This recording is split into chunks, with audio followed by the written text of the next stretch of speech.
Joining us now for an exclusive interview is Ryan Lance, ConocoPhillips CEO. Ryan, we really appreciate the time. Congrats on the deal. It was rumored from Bloomberg reporting that Shell wanted to offload these assets because it was so expensive. It was going to be hard to find buyers. How did this deal come about, Ryan, and why now at this price? Well, thank you, Alex. Appreciate the opportunity to chat with you today. It came as a bit of a surprise. I think Shell made a decision to put the assets on the market, and I got a call about the mid-year saying, would we be interested in taking a look at them? And it's consistent with our strategy, consistent with where we're at and what we're doing, contiguous, and with the acreage position that we've developed after the Concho transaction. So certainly we wanted to go take a look at it. And then ultimately, most importantly, it had to fit really three things within our company. It had to fit our financial framework, which we laid out pretty clearly to the market back in 2019, and it did that. Could we see it clearly that we could add value to it? And we can after the Concho transaction and bringing our two teams together. We see ways to add significant value to the transaction. And thirdly, it's got to make our company better. Mm-hmm. And that's what we outlined today in our press release. When you look at our 10-year plan, this is accretive to just about everything we look at in our plan, and it makes us a better company. So we were clearly very, very interested when it came to the market, and we're really, really pleased to be able to transact with Shell. You obviously clearly had the cash. I mean, you had a great balance sheet, oil at this price, you got a lot of free cash flow. The deal did come in higher on a per net acre basis and a per flowing barrel basis than your Concho deal. I appreciate that oil prices are up since your Concho deal, but some are saying that that is too high of a price. Maybe you paid a little bit too much. How did you come to the right valuation? Well, that's what's great about our cost of supply framework inside our company, because it's agnostic to price. So to fit our framework, Alex, the all-in cost of supply needs to be below $50 a barrel WTI, and the future investments need to compete within our portfolio at a cost of supply less than $40 WTI. So we didn't evaluate it at today's prices. We looked at it to make sure it fits our cost of supply framework, and then we felt like we paid a fair value for the assets based on that cost of supply framework, which is all in below $50 WTI. So it really is agnostic to what the price is doing today. It represents our long-term mid-cycle view of prices. We need to make sure it fits our framework about how we allocate capital at the highest level. And it does at this kind of a purchase price. Yeah, so and then on that, this is like a longer-term strategy question, Ryan, because something that Conoco does is you guys do things before the rest of the industry does. So when you guys were already sort of regulating your CapEx, you were paying out more buybacks and dividends, the rest of the industry was not. They were outspending their cash flow. Then when you kind of cut your payouts, you did it first before the industry. So the fact that you have to raise your CapEx and you bought two huge deals, what is that telling me about how you, Ryan, see the industry and a potential super cycle or supply crunch coming up? Well, I think we're pretty bullish on the next couple of years. We think the supply and the balance in the market, the restraint that the OPEC or OPEC Plus group has put into the system, the recovering demand that we see coming out of the world today post-COVID pandemic. We see the demand improving.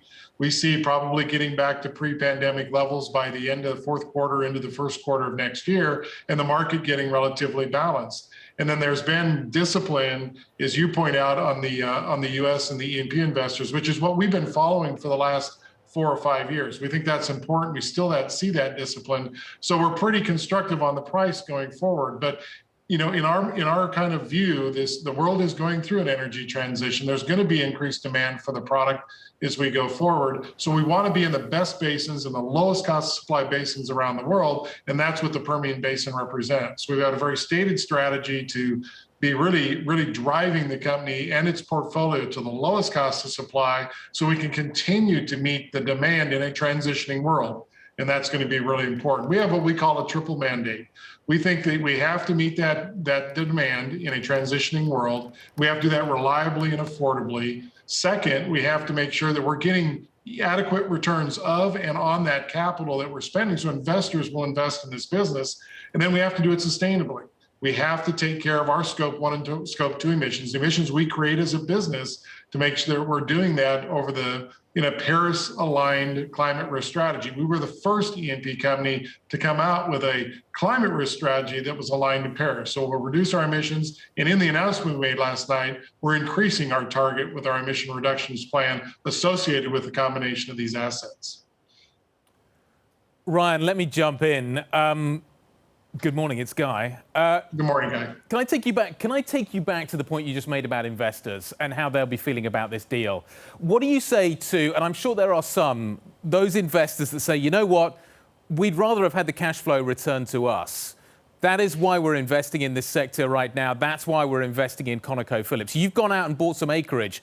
We'd rather we had that money in our pocketbooks rather than you going out and spending it. What do you say to those investors? Well, I'd say, this acquisition underpins our financial commitment to the market, and it delivers free cash flow. It's immediately accretive on all those kind of metrics: free cash flow yield, earnings.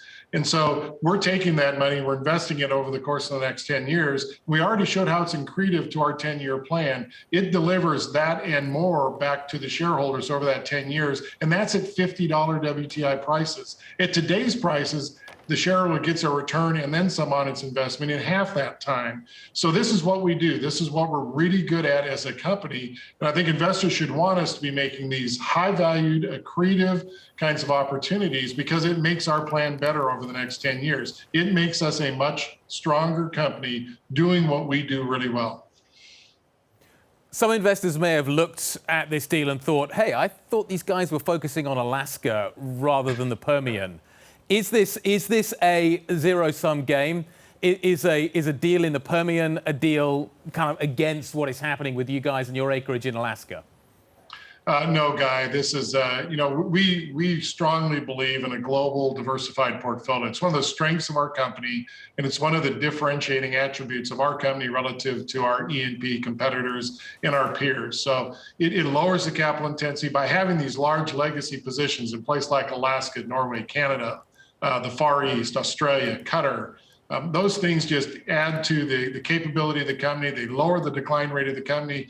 They stabilize the company, less capital intensive kind of business, lower the decline rate. So we strongly believe in maintaining that global diversity, but we got to make sure that it's low cost of supply wherever we're at. And the things that we're doing up in Alaska complete favorably in the portfolio, whether it's Permian or our other Eagle Ford positions or any other opportunity we have around the world. That's the great thing about our cost of supply framework, is it makes sure we're doing the best things to get the best returns on the capital we're spending. Ryan, real quick on Alaska, and you're not going to want to answer it, but what is your level of confidence that you get to do what you want to do in Alaska?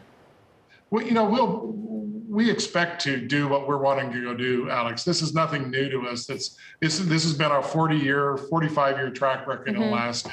We know there's some differences of opinion, but when you look at the operations that ConocoPhillips operate in Alaska, we've been there for nearly 50 years. We do it right in Alaska. And it's really important to the state. All our stakeholders are supportive and behind what we're doing up there. A federal judge on the Willow Project asked a few questions. There's remedies, there's solutions to those, and we're working through those. And we expect to work through those in a way that will satisfy the questions that the judge has and make for even a more robust permitting process that we've already been through on the projects that we're developing up there. And I remind people that we've got a project coming on at the end of this year called GMT2 in Alaska.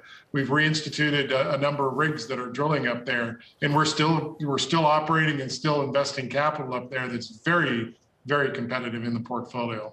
Before we let you go, I want to take you back to the Shell acquisition. On the call and in the press release, you made some pretty very specific targets that you said a 15% growth rate, a growth target for the Shell assets in less than a year. You also upped your emissions for Scope 1 and Scope 2, the intensity reduction target as well. What are you going to do that's so different than what Shell did? Well, I think it's going to apply the efficiencies, the technology, the learnings of our companies. We brought the Concho, and you mentioned that in your opening remarks, brought Concho and ConocoPhillips together. We've created a very efficient machine in the Permian and across our whole lower 48 operations. And we're really proud of what they're doing. They're really attacking the technology and the efficiency side. We already see some ways that we can improve upon what Shell was doing. And Shell was doing a good job out there. They just didn't have the size, scale, and scope that we do. And we've got a much larger position. We're able to bring some of those learnings across the Eagle Ford, the Bakken, and what we're doing in the Permian together to make the assets much better. And that's an important driver in this acquisition, is we know how, with our commercial acumen and the technology that we're deploying, we know how to make the assets even better. And that's what's exciting to us. Final question from me. We're not going to quite let you go just yet, Ryan. The Qatar North Field, does this deal have any impact on your aspirations there?